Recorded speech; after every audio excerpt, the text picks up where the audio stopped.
Today, in Flex in the City, we talk to Paul Chapman, the Managing Director of HornbyChapman. Paul believes that Gen Zs starting in financial services need to embrace AI and learn to sell to be successful. So all that's happening right now in Flex in the City. Hello, everybody. This is Rachel Treese for Flex in the City, and I'm really thrilled to have the fantastic Paul Chapman, all the way from Gullen in Scotland, which is one of his places that he lurks on this planet. And I was just saying to Paul, it's got a fabulous ice cream store there. So welcome, Paul, to Flex in the City. Great to be part of it. Fantastic. So tell me a little bit about your journey. I know you quite well, but your full journey, I don't think I've ever heard your full journey from where you were born through to how you came to be living in Scotland. Sunny Gullen. Lovely. Well, thanks for the opportunity. Bit of a non-standard journey, I would say. Born 1967, makes me 57, make it easy, back in a little village, which became the setting for Billy Elliot film. Oh, really? So I went to school at exactly the same time as the miners' strike back in the early 80s. So ECS on Billy Elliot's school blazer was my school. It was called Elvington Comprehensive School in the film and Easington Comprehensive School in real life. And as part of our education, we were given time off school to go and watch the riots, participate if required, but we didn't. And also go and see Arthur Scargill speak. Great orator, dreadful tactician. But it was very evocative of the time when you look back. It was a leisure centre, very smoky, people literally with their dogs and flat caps. And it was as everyone did back in the day, back in the early 80s, to see this great speaker. Unfortunately, he telegraphed the fact he was going to have a minor strike, allowing the government time to build up all of the stockpile of coal. And he started it in spring when people didn't need fuel. So it was a fantastic time to be in that northeast of England. But I enjoy my time there.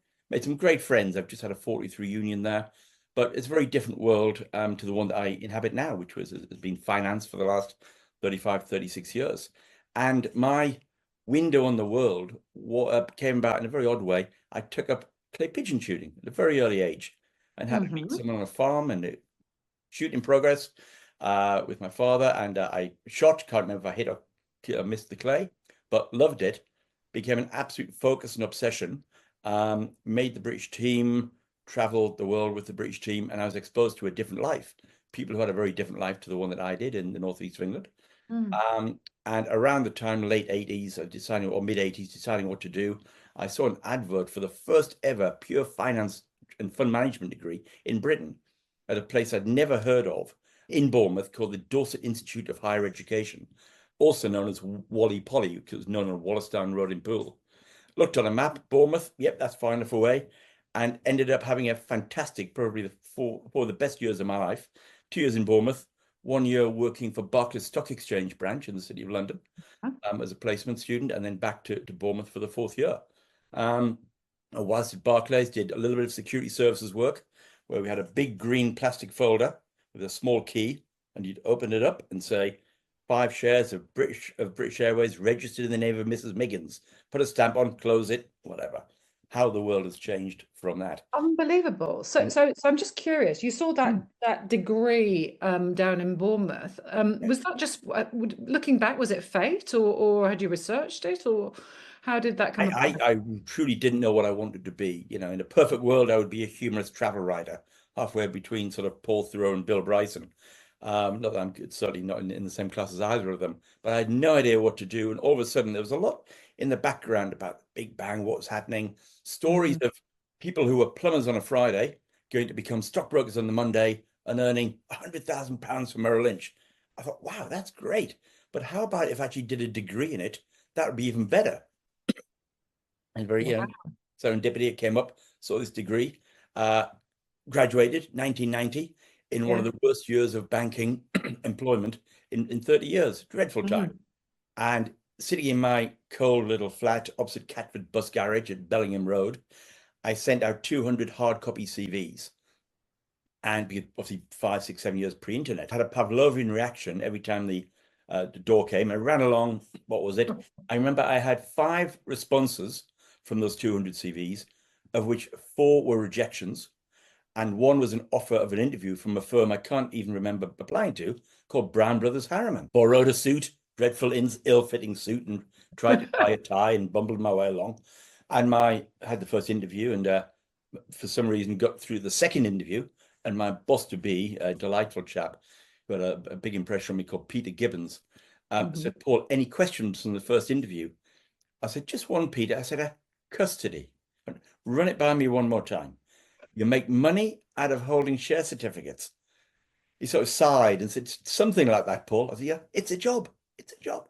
And started back in August 1990 to be number 7 in a team of 7, and was tearing off contract notes and telexes to attach to the equity salespeople, their buy or their sell in the US market. And it was just at the right time for BBH in the global custody market. Its reputation was always good, but very small. But it just hit the wave, and I surfed that wave with a delightful firm, traveled the world with the firm, hopefully did a very good job for them, and became managing director over 11 years of their depository and trustee business, senior vice president of their security services business, investor services.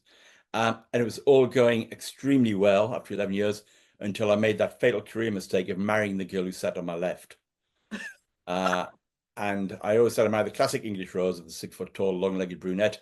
So the 5'2" gingerhead Glaswegian that I got engaged to 17 days after meeting changed my career, my life, and who is still very happily, I think, married to, so 23 and a half years later.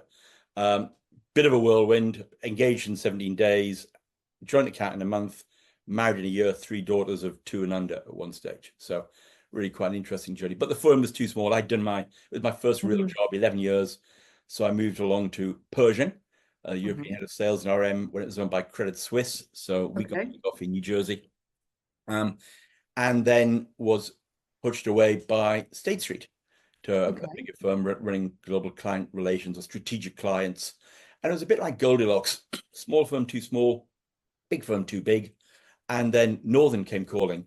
A delightful lady called Penny Biggs, who had a very senior role there, asked me to come in and look after their client side for UK, Benelux, and Nordics. So 3 really very pleasant years at Northern. And you start to learn, that was my 3rd, 4th American bank, that every bank has its own culture, and Northern's was and still is delightful. It is Midwestern, collegiate, conservative, and it got senior ladies before it was trendy to get senior female staff. Some amazing senior people there, many of whom are still there now. And I think because their secret was they looked at them as people, not just because they ticked a box because they're an X or a Y. So 3 delightful years there at Northern. And 2 years in, a lady called Victoria Hornby joined, former head of recruitment for UK Goldman's, to be European head for Northern. And Steve Potter, CEO at the time, said, "Vicky, recruitment really well. You don't know security services. Any meeting you have, take Paul in. He knows the security services world well, big global network, and he loves teaching and passing information." So we'd be sitting opposite a recruiter who would pass a list of names across, and Vicky would put it to me, and I'd sort of put my glasses on and look and go, 83, dead, pregnant with 7th child, drug addict. "No, I'm afraid this is a dreadful list." And the recruiter said, "Blimey, you know more people than I do." I said, "Well, I actually love the people side of business. You know, there are lots of processes and procedures, and everyone knows those, but it's getting to know the human beings, and that's the side of that I like." And Vicky and I, who were both senior vice presidents at the time, casually made a comment, I can't remember who to who, said, "We should be in this business together." And they did the double look to each other and went, "We should be in this business together." So Vicky knew recruitment really well, and say I had a different skill set in terms of a global network. So we both resigned from our jobs. Northern immediately hired Vicky back, or HornbyChapman back, as a contractor to help with some recruitment. And we took our very first office, which was a desk in the Poet pub in Middlesex Street, because Vicky's fiance at the time, husband now, he's a head of prop trading at Barcap, but he had actually an interest in a pub. And we had a very small room with one desk, sat side by side, next to the toilets, with a very low bar that used to nudge our head when we sat up. Hence the tagline in HornbyChapman is "raising the bar in recruitment." It was both the bar was too low a bit physically, and also the classic tagline. And I spoke to a lady, I think my very first call was a lady to Margaret Harwood Jones, who was then, I think, head of asset manager clients at BNP. And I said, Margaret, we've done it. And she'd been a client of mine at BBH for many years. Delightful lady. We started in business. She said, great. How many clients do you have? I said, well, none. She said, well, how many candidates do you have? I said, well, none. I said, you better come round then. I put the phone. I said, we've got a meeting, an actual meeting with somebody. And I said, there's a beautiful, beautiful bit of symmetry. Margaret was one of my very first clients when she worked at Midland Security Services back in 1990. And I always remember her kindness, and something I've tried to give as well. I was very junior, the most junior monkey that she could deal with in industry. And she invited me to lunch in Midland's one poultry office, now the Ned. Delightful. I was inspired. I was almost speechless by this dramatic dining room with all cutlery and butlers. Showed me the bowler hat room. Said, this is amazing. And she treated me like an equal, even though this lady was so senior and delightful. And it turns out she became a client at BNP, became a candidate. And we managed to successfully place Margaret in a great role in global head of security service at Standard Chartered, who's now a huge client of ours as well. So all the way around. But I always remember, almost with a tear in my eye, how kind she was to someone who, I could do her no value, no favor. There's no benefit in her getting me out for lunch, apart from the fact that she was a thoroughly nice human being. And I think she knew how important it was to me. And it gave me the confidence to try and improve myself, dare I say, and try and learn. And so Vicky and I built this business. She had, I think, 3 sons under 5 at one point. So she took a step back. We adjusted the shareholding a little bit, but just one of the nicest people in the whole world in business. I kept the business going and have now grown to the point where we have people physically on the ground in Edinburgh, London, Abu Dhabi, Hong Kong, Singapore, and Perth, Western Australia. And then in the more parochially hiring markets, we have joint ventures with equal level professionals: Toronto, New York, Luxembourg, Mumbai, and Joburg. So I think that is the happy story of HornbyChapman to date, unless I've missed it. Wonderful. Thank you for sharing. So I just want to touch back on your story about Margaret, and you mentioned kindness. So you must have interviewed and had contact with so many leaders across different cultures across the world. And I'm curious, what is it, is there a sort of a trait that you would sort of say embodies some of the greatest leaders you've ever interviewed or come into contact with? Yeah, I think self-belief. You need a degree of self-belief. I think you need, or they need a bit of self-belief. There's always a fine line, walking the line between arrogance and confidence. No one likes to see arrogance. But certainly if you're on the sales side, you need to be attractive with a small a. People go, wow, you're great. I believe what you say because you come across so well. All of us are insecure in the middle, but if we see attraction and confidence, so confidence really is quite attractive down there. So I think self-belief is a very important bit. Acknowledging failures and weaknesses. I think we all know that none of us are perfect, and if someone comes across and says they are perfect, that is people start to question. Well, you're not. And if you're not telling the truth about that, what else aren't you telling the truth about? So credibility goes. I think the best skill of anyone nowadays is to listen. Too many people are on project, and they love the sound of their own voice, and they will talk and talk. He said, conscious of the fact I'm talking. But in industry, because I think you learn far more when you listen, and you suddenly change your tack. You may go in with a prepared speech, but you might hear something, and if that is askance to what you believe or what you planned, you need to be able to pivot quickly. So I think people have been authentic, and I know it's a bit of a twee word now. People who do very well they don't change. Margaret has been the same person for 30 years. Seb Danaloy has been the same. There are certain people who are just delightful human beings, and the same person in a presentation, while speaking on a panel, or after 2 glasses of wine over dinner, they're exactly the same people. And you have to trust some people. You share confidences at times, and that you bring people into the inner circle, and I think that always needs to be reciprocated. I think the old saw of do unto others as you'd like to be done unto yourself is very true, and too many people don't do that. It's a great industry we're in, and it's given me amazing experiences. We are a microcosm of generally human nature.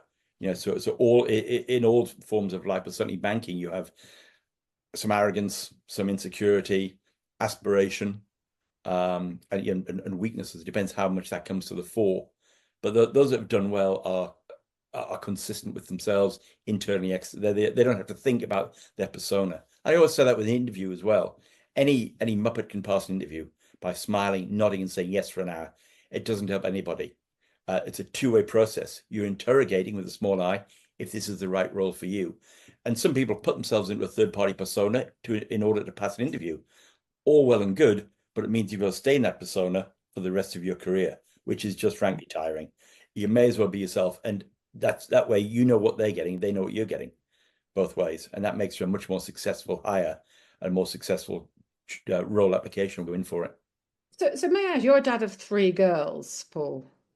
I am, Wow. hence the lack of hair and the slightly tired bags under the eyes. Yes. And I'm going to make, would you say your girls are all Gen Z? Yes, one is just turned 21. She's studying clinical criminal law, so I get it right, and forensic psychology in Buffalo University, Western New York State.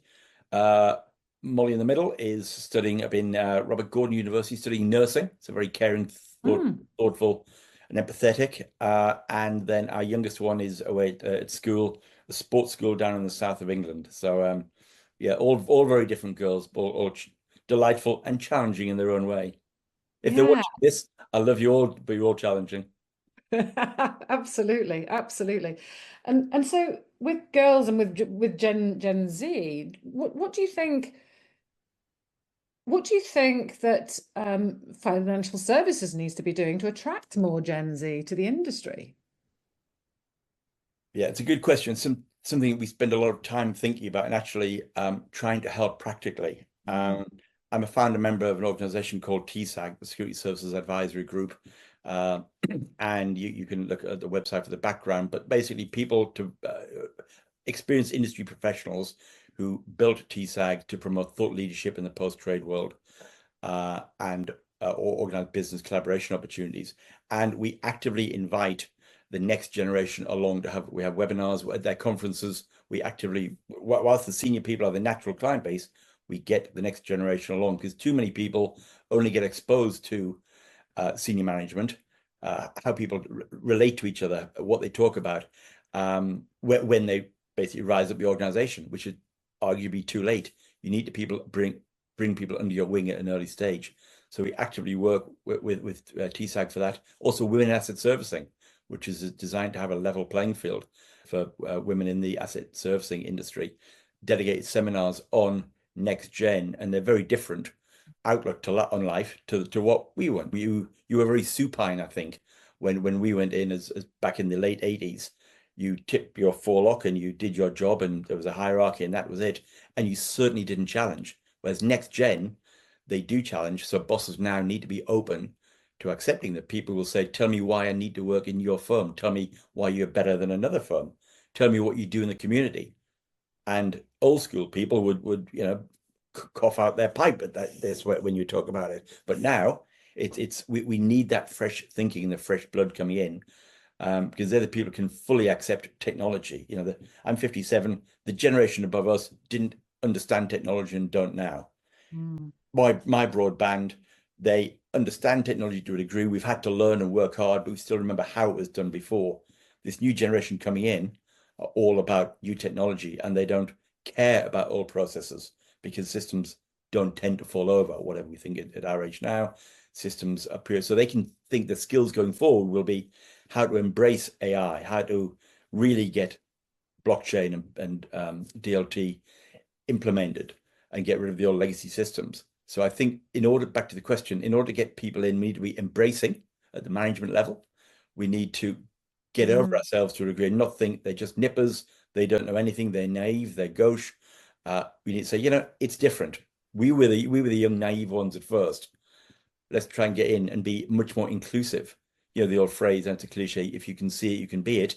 If you want to see young people rising up, that's attractive. Never promote someone long after they've been capable of doing the job. Always promote someone that makes it a stretch for them to get to the next level. And that way you'll get the true the true worth of people. They're really stretching. If people who want it, they'll be able to move up to those jobs. Yeah.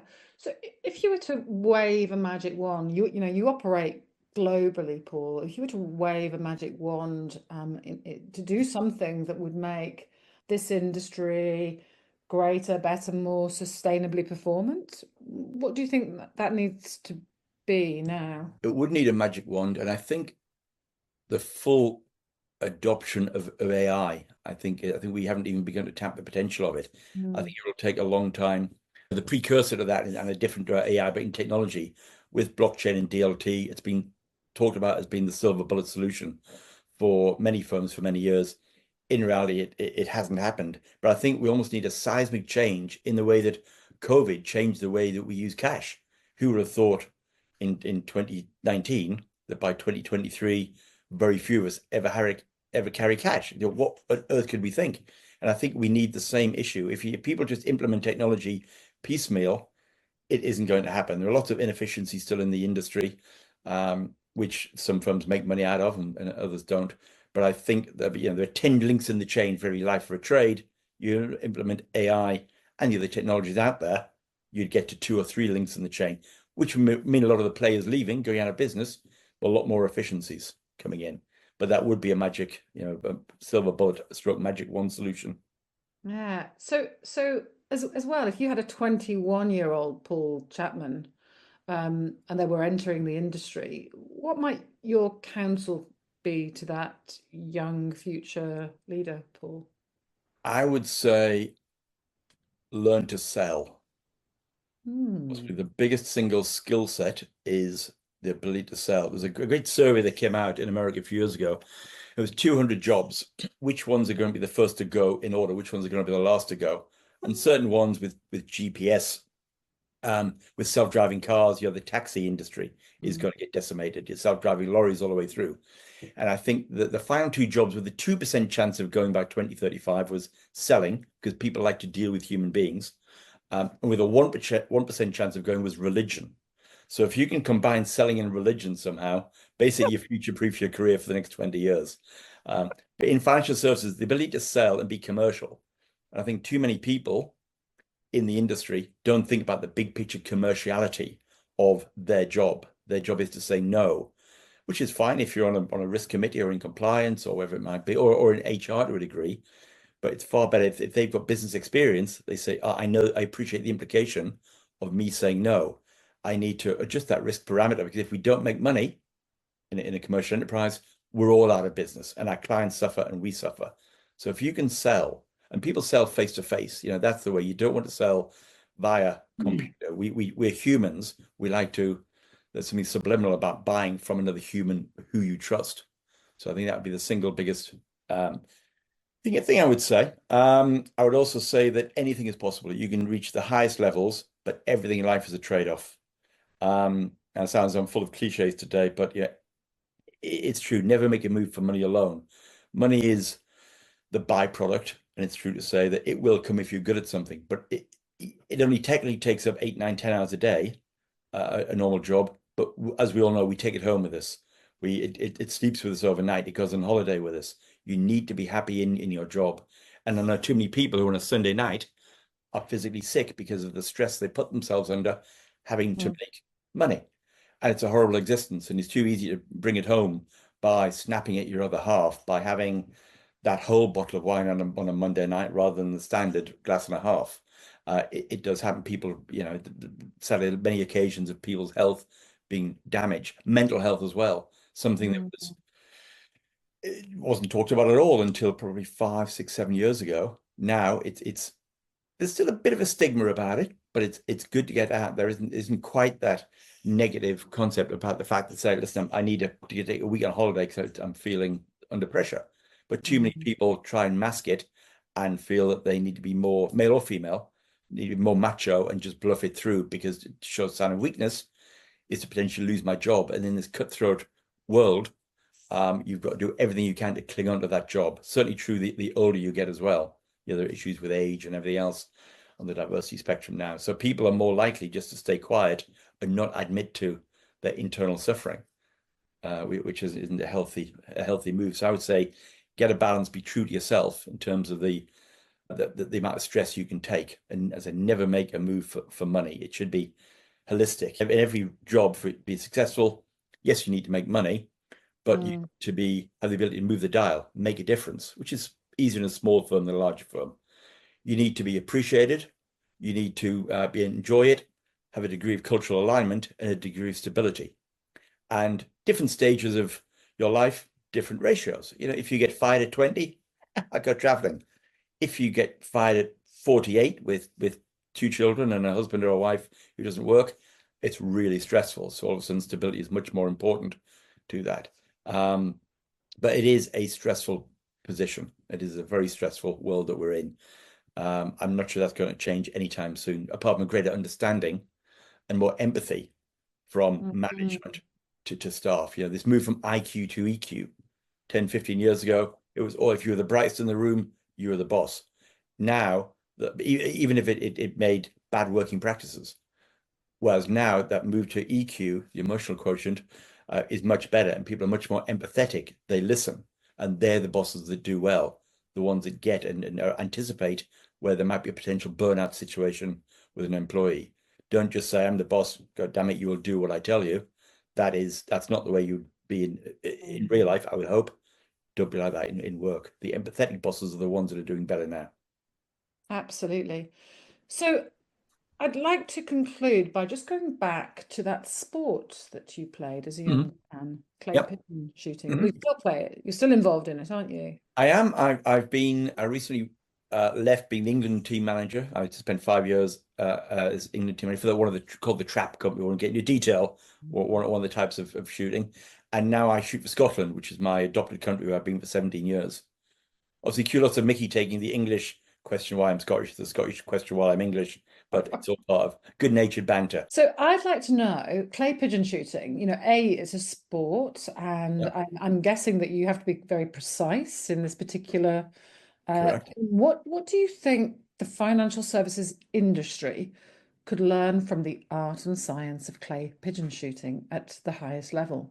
It's an interesting question, one you just sprung on me. But I recently went to a sports psychologist because I think my basic technique is fine. I've been shooting for 50 years. It's all fine.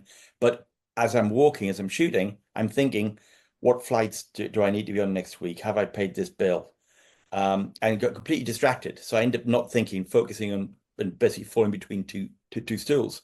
So my sports psychologist said, think about a traffic light system. When you're walking, so there are 5 different stands you walk on. When you're not shooting, think about your flights and your bills and whatever it might be. When you're ready to shoot, then it goes to amber. So okay, I'm here to shoot. When it's green, all you do is fully focus. And I think that could be equated to financial services, taking a job. Have fun. Let's not be serious 12 hours a day. Really, you be a human, be personable. But when it comes down to it, you transition into really being the best possible employee and manager and colleague you can be. And that's when you're on point. You've got an RFP. You have a colleague who you see is struggling a little bit. What am I going to do? I'm going to be full on 100% and help these people. And you can be, as I say, anything you want in this job, in this industry, get at the very top. But I think if you're disciplined and focused and you really want it badly enough, you can get it. But there's a cost to be paid. For shooting, I spend time away from my family, and there's an expense to it and everything else. And it's quite tiring as well. And I'd love to just sit and read a book, but I'd focus on this sport. But I think if you can focus in, you can be anything you want, but it comes at a cost. Paul Chapman, this has been a fantastic conversation. Thank you so much for joining us today. Anytime. The city. And I look forward to seeing you in the flesh very soon. Looking forward to it. Likewise. And that's a wrap for this episode of Flex in the City. We hope that you found inspiration and valuable nuggets of wisdom to elevate your leadership journey. Don't miss out. Subscribe on your favourite platform. And if you enjoyed the episode, please do leave us a review. Your feedback really matters. Thank you.